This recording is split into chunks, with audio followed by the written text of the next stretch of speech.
Hello friends, आपल्या सर्वांची आवडती मालिका लपंडाव या मालिकेच्या आजच्या बुधवार 6 मेच्या एपिसोडमध्ये आजपर्यंतचा सगळ्यात भयानक ट्विस्ट आलाय, ज्याचा कधी आपण विचारही केला नव्हता. फ्रेंड्स, सरकार म्हणजे सरकार आहे आणि तिने आज सिद्ध केलंय की तिला सरकार का म्हणतात. सरकारने आपल्या जीवाची बाजी लावली आहे. आपल्या सगळ्यांना माहिती आहे की मागच्याच एपिसोडमध्ये कान्हाने आणि डॉक्टरांनी सुद्धा सांगितलं होतं की डोळ्यांच्या बुबुळांचा रंग बदलता येत नाही. 99% चान्सेस आहेत की जर असं करण्याचा प्रयत्न केला तर एकतर कायमची दृष्टी जाईल, कायमचं अंधत्व येईल किंवा मग जीवसुद्धा जाऊ शकतो. पण सरकारने ही रिस्क घेतली आहे. सरकारने 1% चान्स असताना जीवाची बाजी लावली आहे. स्वतःच्या डोळ्यांचा रंग निळ्याचा तपकिरी करून घेण्याचा प्रयत्न केला आहे, ब्राऊन करून घेण्याचा प्रयत्न केला आहे. मग सरकारचा जीव वाचणार का? सरकार कायमचीच आंधळी होईल का? तिला कायमचं अंधत्व येईल का? हे जाणून घेण्यासाठी हा व्हिडिओ शेवटपर्यंत नक्की पहा. फ्रेंड्स, आजच्या एपिसोडच्या सुरुवातीलाच सरकारच्या डोळ्यांची आय टेस्ट झालेली असते. डॉक्टर सांगतात की आय टेस्टचे रिपोर्ट आलेले आहेत. त्यामुळे सरकार खूप घाबरते. सखीसुद्धा टेन्शनमध्ये येते. घरातील सगळे रिपोर्ट्स काय आले असतील याकडे डोळे लावून बसलेले असतात. कान्हा फुल कॉन्फिडन्समध्ये असतो, कारण त्याला असं वाटतं की सरकार डोळ्यांचे रिपोर्ट चेंज नाही करू शकत, डोळ्यांचा रंग नाही चेंज करू शकत, कारण 99% तर हे शक्यच नाही आहे. कान्हा डॉक्टरांना विचारतो, सांगा डॉक्टर, काय रिझल्ट आलाय? कान्हा खुश असतो. सरकार डोळे बंद करून अशी घाबरून बसलेली असते की आता माझं काही खरं नाही, आता सगळ्यांना समजेल की माझ्या डोळ्यांचा रंग निळा आहे आणि मी सरकार आहे. मग सगळंच संपलं. आणि मग डॉक्टर हे रिझल्ट, हे टेस्ट वाचतात आणि सगळ्यांना सांगतात की या मॅडमच्या डोळ्यांचा रंग जो तपकिरी दिसतोय, ब्राऊन दिसतोय, हाच त्यांच्या डोळ्यांचा खरा रंग आहे, ओरिजिनल रंग आहे. त्यांनी कोणत्याही लेन्सेस घालून डोळ्यांचा रंग चेंज केलेला नाहीये. हे ऐकून सरकारला आनंदाचं उधाण येतं. कान्हाच्या पायाखालची जमीन सरकते. तर सखी, गौतम, परशुराम, मीनाक्षी, उर्मिला, वेदू या सगळ्यांना जबर धक्काच बसतो आणि सरकार खूप खुश असल्याचं नाटक करते. हा, शेवटी मी तेजस्विनी कामत म्हणून सिद्ध झाले. मी स्वतःला निर्दोष सिद्ध केलं. मीच तेजस्विनी कामत आहे. कान्हा खूप चिडतो आणि डॉक्टरांना विचारतो, डॉक्टर, हे कसं शक्य आहे? तुम्ही पुन्हा एकदा रिपोर्ट काढा, पुन्हा एकदा टेस्ट करा. ही बाई 1 नंबरची कट कारस्थानी आहे. तिने नक्कीच काहीतरी गडबड केली असेल. तर डॉक्टर सांगतात, यांनी कितीही मोठी गडबड केली असली तरी सुद्धा त्या माणसांना फसवू शकतात, मशीनला फसवू शकत नाही. आणि आमच्या टेस्टवर, आमच्या मशीनवर पूर्ण विश्वास आहे. त्यामुळे पुन्हा टेस्ट करण्याची गरज नाही आहे. हे रिपोर्ट्स खरे आहेत, हे रिझल्ट खरे आहेत आणि यांच्या डोळ्यांचा रंग हा ब्राऊनच आहे, ओरिजिनल कलर हाच आहे. असं म्हणून डॉक्टर त्यांचा गाशा गुंडाळतात, मशीन वगैरे सगळं घेऊन तेथून निघून जातात. कान्हाला जबर धक्का बसलेला असतो आणि मग सखी त्यांना थँक्यू म्हणते. डॉक्टर निघून गेल्यानंतर कान्हा सरकारकडे रागारागाने पाहतो. तो चक्क सरकारच्या अंगावर धावून जातो. सरकार नाही, खूप घाबरल्यासारखं नाटक करते. कान्हा तिला जाब विचारतो, कसं केलं हे सांगा, कसं केलं? तुम्ही डॉक्टरांना मॅनेज केलंय ना? डॉक्टरांना पैसे दिले की रिपोर्ट चेंज केले? लवकर सांगा मला, हे सगळं तुम्ही कसं मॅनेज केलं? सखी खूप चिडते आणि म्हणते, अय मिस्टर कान्हा, माझ्या आईवर धावून जायचं नाही. माझी आई आहे ती, तिच्याशी या भाषेत बोलायचं नाही. तर सरकार खूप घाबरल्याचं नाटक करते. कान्हा ओरडून म्हणतो, तुमची आई खोटी बाई, ही सरकार ही सरकार. आणि कान्हा पुन्हा एकदा तेजस्विनीला, सरकारला जा विचारतो, खरं खरं सांगा, हे सगळं तुम्ही कसं मॅनेज केलं? आणि सरकार, अरे देवा, मी खूप घाबरली आहे, नको ना ओरडू, असं नाटक करते. त्यामुळे सखीला खूप राग येतो. सखी कान्हावर जोरात ओरडते. कान्हा त्याचा हात पकडते आणि त्याच्या सनसनीत मुस्काटात मारते. कान्हाचं थोबाडच फोडते. कान्हाच्या पायाखालची जमीनच सरकते. त्याचा विश्वासच बसत नाही की सखीने माझ्या कानामागे मारलीये. घरातील सगळ्यांना खूप वाईट वाटतं. वेदूसुद्धा दुःखी होते. पण सरकारच्या चेहऱ्यावर आनंद ओसंडून वाहत असतो. या सखीने माझ्यासाठी कान्हाच्या थोबाडीत मारली म्हणून सरकार खूप खुश होते. आणि मग सखी ही कान्हाला ठणकावून सांगते, कान्हा, आज माझ्या आईने पुन्हा एकदा सिद्ध केलंय, तीच माझी आई आहे, तीच खरी तेजस्विनी कामत आहे आणि तू फ्रॉड आहेस, फ्रॉड, तू खोटारडा आहेस. त्यामुळे माझ्या आईवर असे घाणेरडे आरोप लावायचे नाहीत. सरकार खूप खुश होते. गौतमला मात्र वाईट वाटतं आणि मग सखी कान्हाचा हात पकडते आणि कान्हाला फरफटत घराबाहेर घेऊन जात असते. कान्हा रागारागाने सरकारकडे पाहत असतो. सरकार त्याला चांगला स्वॅग दाखवते. कशी जिरवली आणि मग त्याला डोळ्याने इशारा करते, चल निघ इथून. आणि सखी कान्हाला घराबाहेर हाकलून देते, त्याला घराबाहेर काढते.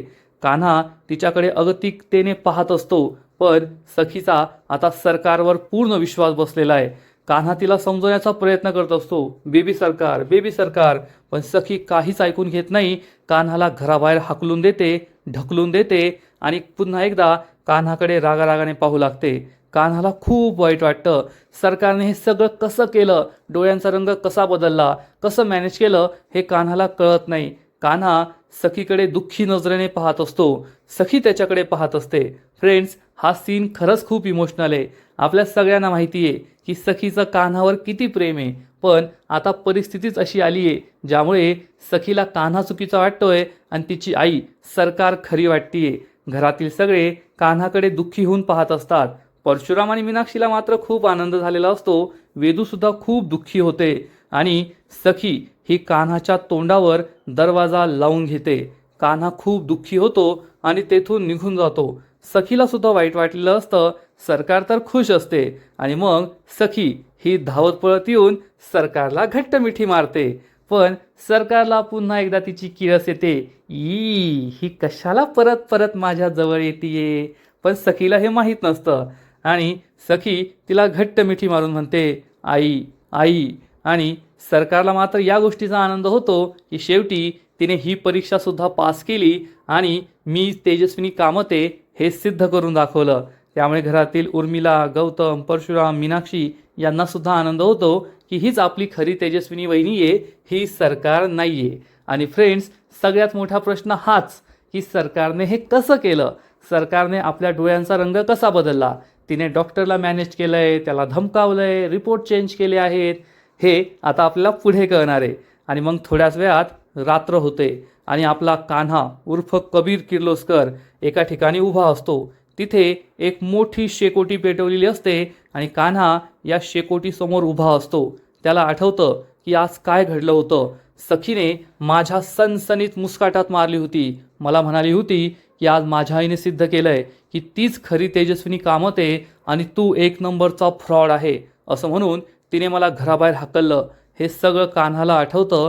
कान्हा खूप दुःखी झालेला असतो आणि त्याच वेळेस एंट्री होते सरकारची.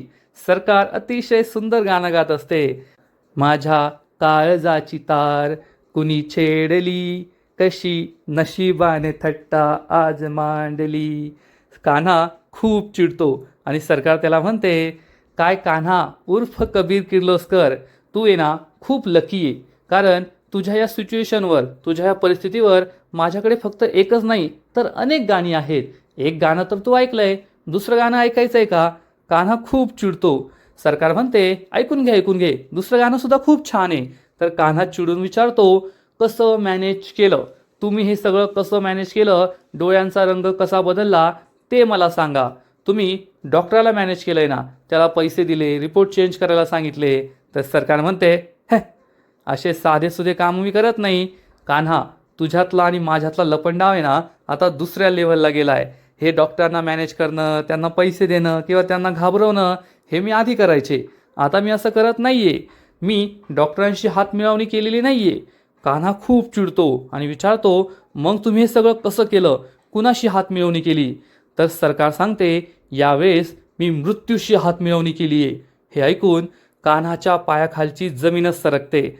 आणि मग सरकार त्याला सांगते की तिने आपल्या डोळ्यांचा रंग कसा बदलला, हे सगळं कसं मॅनेज केलं आणि मृत्यूशी हात मिळवणी केली म्हणजे नेमकं काय केलं. सरकार कान्हाला सांगते की अक्षय तृतीयेच्या दिवशी रात्री ती डॉक्टरांना भेटायला गेली होती. आणि सरकार डॉक्टरांना सांगते, डॉक्टर, मला माझ्या डोळ्यांचा रंग निळ्यापासून ब्राऊन रंगाचा करून घ्यायचा आहे, तोही कायमस्वरूपी. हे ऐकून डॉक्टरांना मोठा धक्काच बसतो. डॉक्टर सरकारला म्हणतात, मॅडम, तुम्हाला माहिती आहे का यामध्ये किती मोठी रिस्क आहे. सरकार विचारते, कोणती रिस्क. तर डॉक्टर तिला सांगतात, जर आपण तुमच्या डोळ्यांचा नॅचरल रंग बदलण्याचा प्रयत्न केला तर त्यासाठी एकच प्रोसेस आहे, ती म्हणजे लेझर ट्रीटमेंट.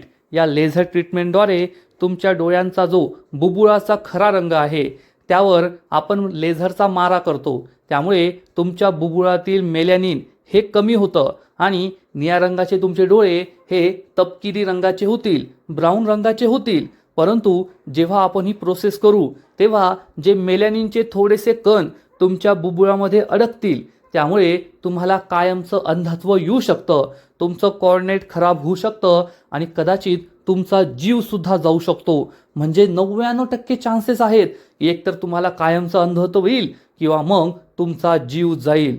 पण सरकारला काहीच भीती वाटत नाही. सरकार म्हणते, डॉक्टर 1% चान्स आहे ना. आत्ताच तुम्ही म्हणाला की 99% चान्सेस आहेत एक तर मला कायमचं अंधत्व होईल किंवा मग कायमचा माझा जीव जाईल.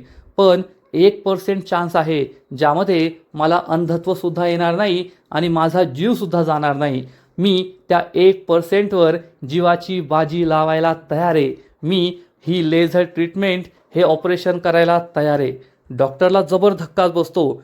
सरकार वेगळ्याच कॉन्फिडन्समध्ये असते. डॉक्टर म्हणतात, ठीक आहे, जर तुमची अशीच इच्छा असेल तर आपण तुमच्या डोळ्यांचा रंग बदलूया. आणि सरकारने हे सगळं कान्हाला सांगितलेलं असतं. कान्हाच्या पायाखालची जमीनच सरकते. कान्हा विचारतो, तुम्ही खरंच लेझर ट्रीटमेंटने तुमच्या डोळ्यांचा रंग चेंज करून घेतलाय? सरकार त्याला सांगते, कान्हा तुला काय वाटतं, तू रोज ज्या पाहतो त्या TV सिरियलची एखादी सारी व्हिलन आहे का? त्या व्हिलनला पकडणं सोपं असतं, पण मी त्यांच्यासारखी नाही आहे.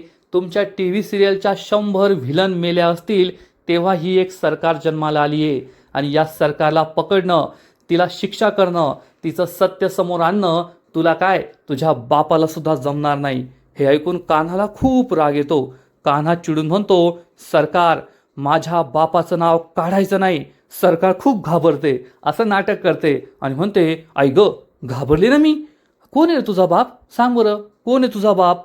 कान्हा खूप चिडतो. तो काही बोलणार नाहीये हे आपल्याला माहिती आहे, पण सरकारच म्हणते, जाऊ दे सोड, तुझा बाप कुणीही असला ना तरी मला फरक पडत नाही, पण मी सरकार आहे सरकार आणि मला हरवणं शक्य नाही तर अशक्य आहे, एवढं लक्षात ठेव.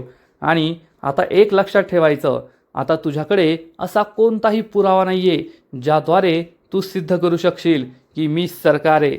मी तुला सखीच्या आयुष्यातून तर बाहेर काढलं आहे, माझ्या घरातून बाहेर काढलं आहे.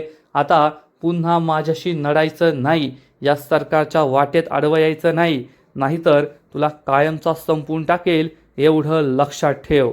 आणि तू मला याच ठिकाणी म्हटला होता ना की हे धर्मयुद्ध आहे, हे कुरुक्षेत्र आहे आणि तू कृष्ण आहेस.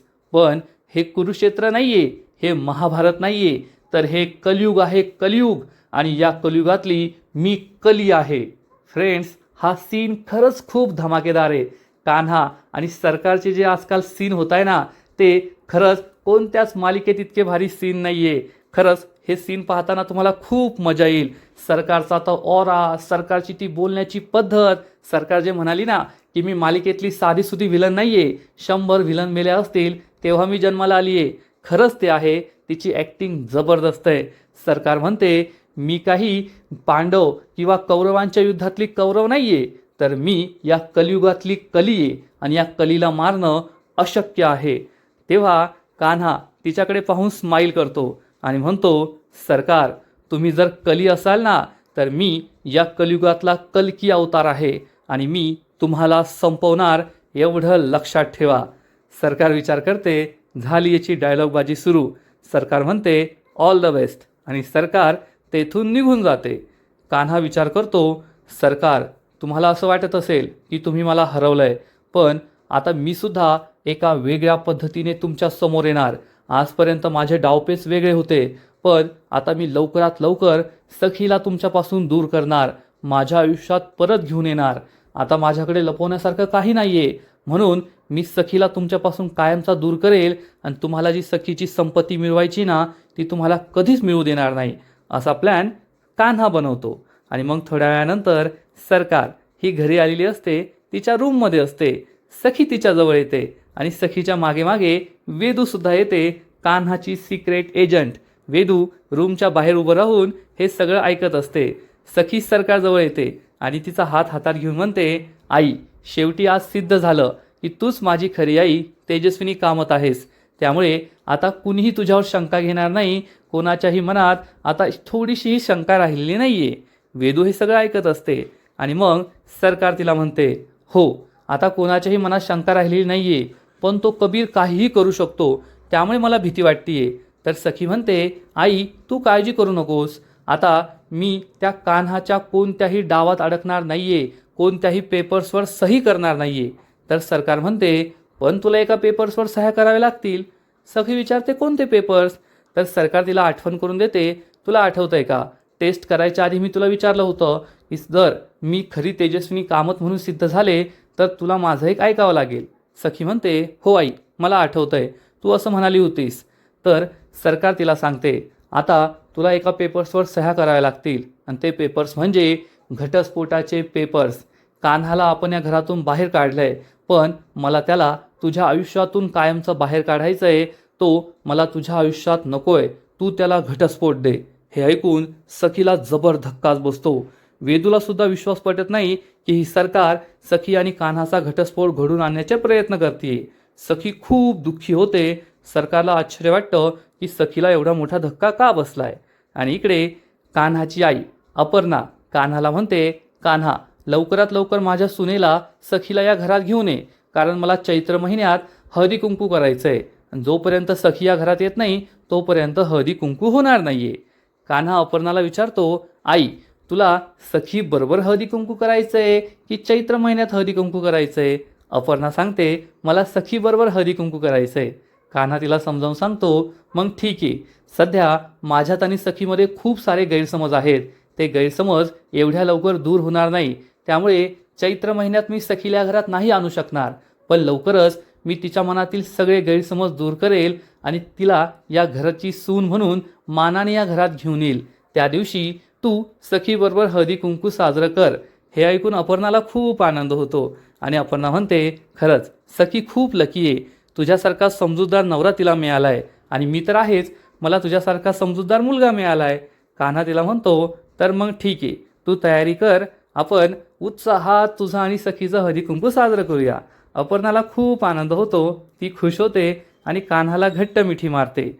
तर इकडे सखी तिच्या खोट्या आईबरोबर असते. सखीला जबर धक्का बसलेला असतो आणि हे पाहून सरकारचा विश्वासच बसत नाही की ही सखी अजून सुद्धा कान्हाला घटस्फोट द्यायला तयार नाहीये.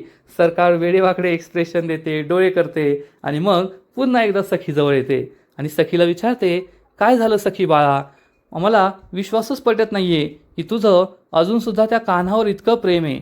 त्या कान्हाने तुझा इतका मोठा विश्वासघात केलाय, तू त्याच्यावर एवढं प्रेम केलं, तुझं प्रेम खरं होतं, तू त्याला आय लव्ह यू म्हणालीस, पण तो तुला आय लव्ह यू म्हणाला नाही. तू त्याला वेळ दिलास, वेळ घे, तुझ्या मनातलं प्रेम माझ्यासमोर प्रकट कर, सांग, पण तरीसुद्धा त्याने तसं काही केलं नाही. त्याने सगळ्यात आधी आपल्याला किती त्रास दिला. आपले 70 एम्प्लॉईज स्वतःच्या कंपनीत नेले, मग आपले कॉन्ट्रॅक्ट्स पळवले, आपल्या कंपनीचं किती मोठं नुकसान केलं आणि मग त्यानंतर तर तोच तुझी संपूर्ण प्रॉपर्टी स्वतःच्या नावावर करून घेत होता. तुझ्या सह्यासुद्धा त्याने पॉवर ऑफ अटर्नीच्या पेपर्सवर घेतल्या होत्या आणि अजूनसुद्धा तू त्या कान्हावर एवढं प्रेम करतेस का? सखी खूप दुःखी होते. वेदू हे सगळं ऐकत असते.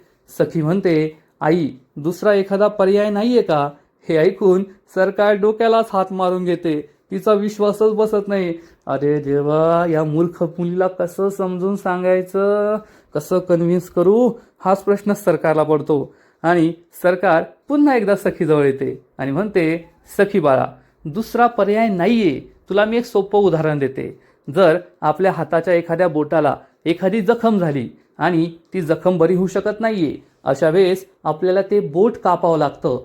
जर आपण ते बोट कापलं नाही ना, तर आपल्याला आपला संपूर्ण हात कापावा लागतो. आणि कान्हा, तुझ्या आयुष्यातली अशीच एक जखम आहे. जर वेळीच ती आपण काढून फेकली नाही तर आपल्या संपूर्ण आयुष्याला धोका निर्माण होऊ शकतो. कारण कान्हा आजपर्यंत आपल्या कंपनीबद्दल सुद्धा खूप वाईट विचार करतोय. त्याने आपल्या कंपनीला, आपल्या बिझनेसला त्रास दिलाय. तुझ्या बाबांनी एवढी मेहनत करून एवढं मोठं कामत एम्पायर उभं केलंय आणि जर आपण त्याकडे लक्ष दिलं नाही तर कान्हा ते बर्बाद करेल किंवा मग आपलं घर बर्बाद करेल. त्यामुळे जोपर्यंत तू आणि कान्हा एका नात्यात बांधले गेलेले आहात तोपर्यंत कान्हा म्हणजेच कबीरचं संकट आपल्या बिझनेसवर आणि घरावर घोंगावतच राहील. पण तू जर त्याला घटस्फोट दिला ना, त्या दिवशी आपण सेफ होऊ, आपल्याला घाबरण्याची गरज राहणार नाही. सखी खूप दुःखी होते. वेदू हे सगळं ऐकत असते आणि मग सखी ही रडतरडत सरकारला सांगते, आई, घटस्फोट देणं हे काही सोपं नाही आहे. हा खूप मोठा निर्णय आहे. हा निर्णय मी विचार करूनच घेईल, सांगते मी तुला. असं म्हणून सखी तेथून निघून जाते. वेदूसुद्धा तेथून पळून जाते. सरकार मात्र खुश होते. सखी आता तयार नाही आहे, पण मी तिला इतकं कन्व्हिन्स केलं आहे, आज न उद्या ती नक्की तयार होईल आणि मग मी सखी आणि कान्हाचा घटस्फोट घडून आणेल, असा विचार करून सरकार खूप खुश होते आणि आजचा एपिसोड येथेच संपतो. फ्रेंड्स, लपंडाव या मालिकेचा आजचा एपिसोड खरंच खूप भारी होता, खूप इंटरेस्टिंग होता. सरकारचा स्वॅगच वेगळा आहे. आजपर्यंत आपण इतक्या मालिका पाहिल्या असतील, पण सरकारसारखी व्हिलन, सरकारसारखी खलनायिका कोणत्याच मालिकेत नव्हती. सरकार न भूतो न भविष्यती आहे एवढं मात्र खरं. तिने फक्त 1% चान्स असताना तिचा जीव जाऊ शकत होता, ती कायमची अंधत्व येऊ शकत होतं तिला, तरीसुद्धा सरकारने तो 1% चान्स घेतला, जीवाची बाजी लावली आणि स्वतःच्या डोळ्यांचा रंग बदलला. म्हणजे तेजस्विनी आणि मनस्विनी या दोघांमध्ये जो एकमेव फरक होता, तो फरकसुद्धा आता मिटला गेला आहे. त्यामुळे आता खरी तेजस्विनी कोण आणि खरी मनस्विनी कोण हे कळणं जवळपास अशक्य झालं आहे. सरकारने तेजस्विनीच्या भूतकाळातील सगळ्या गोष्टीसुद्धा जाणून घेतल्या आहेत. त्यामुळे उद्या खरी तेजस्विनी जिवंत असली, परत आली, तरीसुद्धा या दोघींमधील फरक ओळखणं खूप अवघड होईल, यात शंका नाही. तर फ्रेंड्स, लपंडाव या मालिकेचा आजचा एपिसोड खरंच खूप भारी होता. पण पुढील एपिसोड आणखीन भारी असणारे, आणखीन मोठा ट्विस्ट या मालिकेत येणारे. मग नेमकं घडणार तरी काय? तर पुढील एपिसोडमध्ये आपण पाहू, शेवटी सखी कान्हाला घटस्फोट द्यायला तयार होईल. सरकार आणि सखी या दोघी कान्हाच्या घरी पोहोचतील आणि मग सरकार ही सखीला ठणकावून सांगेल, सखी, आता हार मानायची नाही, घाबरायचं नाही, माघार घ्यायची नाही. तू घटस्फोटाच्या पेपर्सवर सह्या केल्या आहेत, तो समोर कान्हा आहे, जा त्याच्या या पेपर्सवर सह्या घे आणि त्याला आपल्या आयुष्यातून कायमचं दूर कर. मग सखी गाडीतून खाली उतरणार, ती कान्हाजवळ येईल. कान्हाला तर वेदूने आधीच सगळी बातमी दिलेली असेल, त्यामुळे कान्हाला काही धक्का बसणार नाही. कारण वेदूने त्याला रात्रीच सांगितलं असेल की सरकार सखीला तुम्हाला घटस्फोट द्यायला सांगतेय. सखी ही कान्हाजवळ येईल, कान्हाच्या हातात ही फाईल देईल आणि म्हणेल, हे घटस्फोटाचे पेपर्स आहेत, मला आता तुझ्याबरोबर कोणताही संबंध ठेवायचा नाही आहे, या पेपर्सवर सह्या कर आणि मला घटस्फोट दे.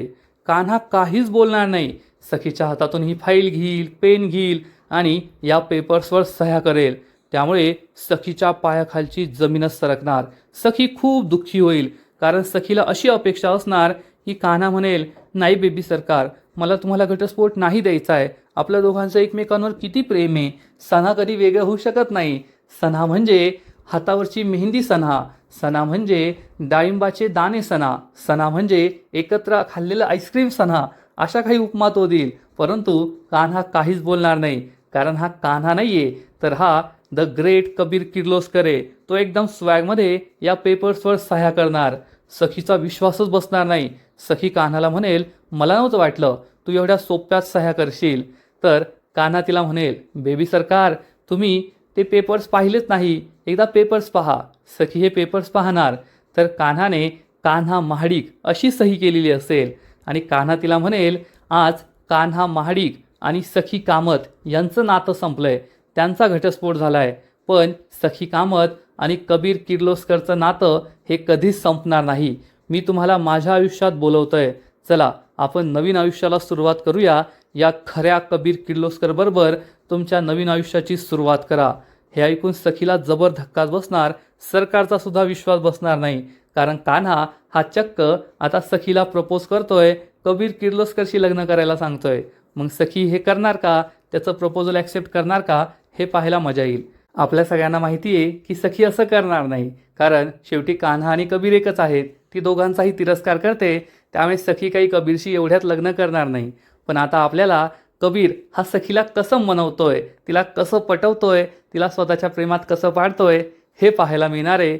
सखी आणि कान्हाचा एक वेगळ्याच प्रकारचा रोमांस आपल्याला पाहायला मिळेल आणि ते पाहायला मजा येईल, एवढं मात्र खरं. आणि लवकरच सखी आणि कान्हाचं लग्नसुद्धा होऊ शकतं, सखी आणि कबीर किर्लोस्करचं लग्न होऊ शकतं.